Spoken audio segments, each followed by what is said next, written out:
नमस्कार, आप देख रहे हैं जेसे न्यूज चैनल। साथ मैं हूं आपके अपर्णा राय। चलिए नजर डालते हैं देश दुनिया की बड़ी खबरों पर। पूर्व प्रधान दयाशंकर किसान ने स्ट्रॉबेरी की खेती कर अन्य किसानों को किया जागरूक।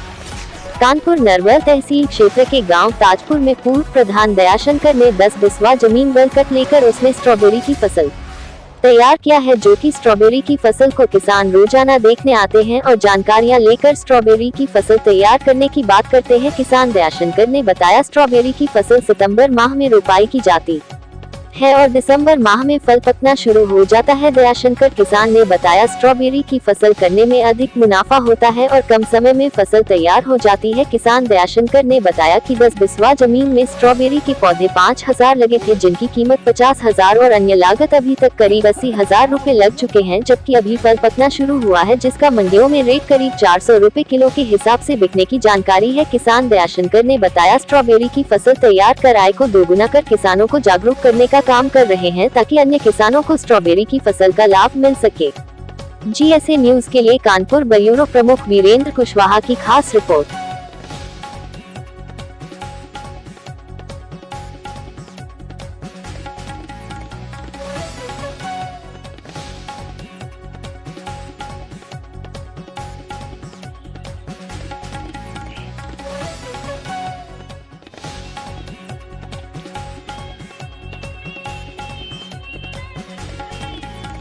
अगर 10,000 प्लांट लगता है एक बीघे में तो 50 क्विंटल की पैदावार होती है जाके। और मार्केट का रेट जो 400 रुपये प्रति केजी के हिसाब से हमसे कहे थे, तो इतना तो बहुत 8-10 लाख रुपये का पर बीघा होता है जाके। अब देखो हमें क्या मार्केट रेट मिल पाता है।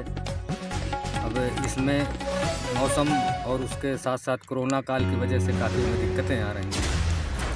तो अब जब इसको हम बेचेंगे तब इसका हम सही बता पाएंगे कि कितना हमको मुनाफा होगा, कितनी मेहनत पड़ेगी।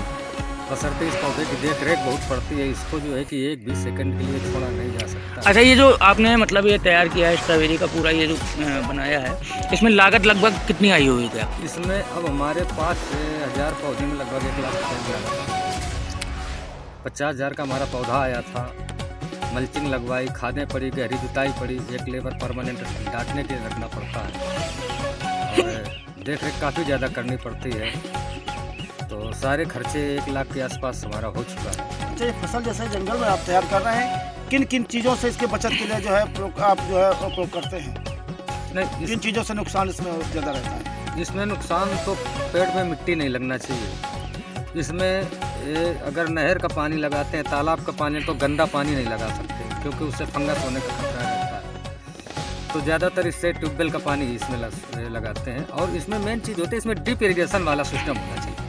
तो ड्रिप इरीगेशन चूँकि यहाँ अभी उपलब्ध नहीं है और हमारा ट्यूबवेल भी बंद है, तो इसलिए ड्रिप इरीगेशन नहीं कर पाए। बगैर ड्रिप इरीगेशन के नाली से पानी दे के हमने पौध को इस स्टेज तक लाए हैं। अच्छा, जानवरों से बचाने के लिए इसमें कौन कौन जानवरों की ज़्यादा इसमें डर रहता है, जो फल को जो है नोचने नहीं, अभी तो जानवर इसका कोई स्वाद जान ही नहीं पाया है, क्योंकि हमने तार की बैरिकेटिंग भी कर रखी है, परमानेंट रहते हैं, तो जानवर तो इसमें कतई घुस ही नहीं पाया है। अब इसमें जो है कि एक मोर से ज़्यादा खतरा रहता है। मोर अगर इसमें एक बार आए पा गया तो इसका फल वो खा जाता है। तो और बस दिक्कत इसमें सबसे है कि जब लोगों को जानकारी नहीं है तो गांव के लोग एक अजीब सोचते हैं कि ये क्या चीज़ है, तो उनके अंदर एक उत्सुकता बनी रहती है कि इसको खा के देखें, इसको देखें, पेड़ देखें, उखाड़ के देखें कितना कहीं रह जाता है, क्या है। और मेरी ये सोच थी कि जब ये फसल हम लगाएंगे तो हमारे गाँव क्षेत्र के कुछ लोग इससे सीखेंगे और लोग भी इसको लगाएँ और किसानों की इनकम थोड़ी बढ़े। मेन पर्पज़ ये था हमारा लगाने का। और हमारे पास भी ज़्यादा खेत है नहीं, तो जो जिनके पास खेत और साधन है वो लोग अगर लगाएं तो हमको जितनी जानकारी है उसमें उनका पूरा सहयोग करेंगे। और जहाँ तक जानकारी कम हुई है तो हम आगे जाकर उनके लिए कोशिश भी करेंगे, जानकारी जुटाएंगे और सबकी मदद भी करेंगे। बशर्ते मेरे सामने एक चुनौती है कि इसकी मार्केटिंग कैसे हो और इसको कैसे हम अच्छे करके बेच पाएँ, ये मेरे सामने चुनौती है।